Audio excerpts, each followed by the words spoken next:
যারা যারা চাকরি রিলেটেড গুরুত্বপূর্ণ আপডেট নিউজটা দেখার জন্য ক্লিক করেছেন, ভিডিওটি দেখতে লাইক দিয়ে কন্টিনিউ করা অনুরোধ জানাচ্ছি। আসসালামু আলাইকুম বন্ধুরা, বরাবর মতো আবারও সম্পূর্ণ নতুন একটি আপডেট নিউজ নিয়ে আপনাদের মাঝে হাজির হয়েছি। প্রিয় বন্ধুরা, অবশেষে শিক্ষকরা খেপেছেন। দুইটার মধ্যে জাতীয়করণের সুনির্দিষ্ট ঘোষণা দিতে হবে, না দিলে কঠোর আন্দোলনের হুঁশিয়ারি। প্রিয় বন্ধুরা, দেখতে পাচ্ছেন ঢাকা পোস্টে একটি গুরুত্বপূর্ণ প্রতিবেদন প্রকাশ করা হয়েছে। দুইটার মধ্যে জাতীয়করণের সুনির্দিষ্ট ঘোষণা না পেলে কঠোর আন্দোলনের হুঁশিয়ারি দিয়েছেন তারা।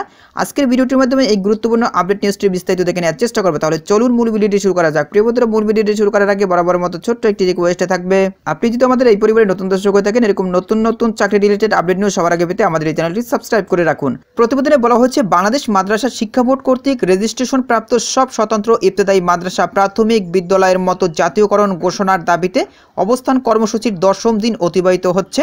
মঙ্গলবার 28 জানুয়ারি দুপুর 2টার মধ্যে দাবি বাস্তবায়নের ব্যাপারে সুনির্দিষ্ট ঘোষণা না এলে কঠোর কর্মসূচির ঘোষণা দিয়েছেন শিক্ষকরা। মঙ্গলবার দুপুরে তারা শাহবাগে অবস্থান কর্মসূচি পালনের সময় এই কর্মসূচি পালন করেন। এই সময় তারা স্লোগান দেন, উই ওয়ান্ট জাস্টিস, জাতীয়করণের ঘোষণা দিতে হবে। এর আগে সোমবার 27 জানুয়ারি দাবি বাস্তবায়নের ঘোষণার আলটিমেটাম দিয়েছিল স্বতন্ত্র ইবতেদায়ী মাদ্রাসা শিক্ষক ঐক্যজোট আন্দোলন বাস্তবায়ন কমিটি। স্বতন্ত্র ইবতেদায়ী মাদ্রাসা শিক্ষক ঐক্যজোটের চেয়ারম্যান কাজী মুখলিসুর রহমান বলেন, আমরা শিক্ষকরা ধৈর্য ধরছি, আশা করছি শিক্ষকদের আন্দোলনে সরকার একাত্মতা ঘোষণা করে দাবির প্রতি সম্মান প্রদর্শন করবে, দাবি মেনে নিবেন। আন্দোলন বাস্তবায়ন কমিটির আহ্বায়ক মোহাম্মদ শামসুল আলম বলেন, আমাদের আন্দোলন চলছে আলটিমেটাম 2টা পর্যন্ত। আমরা এই দাবি আদায়ের আন্দোলন করতে গিয়ে পুলিশি হামলা নির্যাতনের শিকার হয়েছি, কিন্তু রাজপথ ছাড়িনি। দাবি আদায় করেই আমরা ঘরে ফিরব।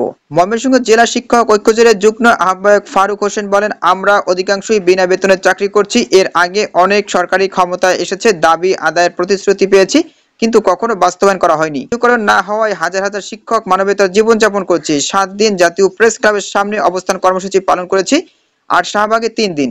10 দিনেও আমরা জাতীয়করণের আশ্বাস ছাড়া সুনির্দিষ্ট ঘোষণা পাইনি। সুনির্দিষ্ট ঘোষণা ছাড়া আমরা এবার ঢাকা ছাড়ছি না। তো প্রিয় বন্ধুরা, এই ছিল মূলত আজকের আপডেট নিউজ। এই বিষয়ে যদি আপনাদের কোনো ব্যক্তিগত মতামত থেকে থাকে তাহলে অবশ্যই কমেন্ট করে জানাবেন। পরবর্তীতে নতুন কোনো ভিডিও নিয়ে আপনাদের মাঝে হাজির হবো। সবাই ভালো থাকবেন, সুস্থ থাকবেন। আল্লাহ হাফেজ।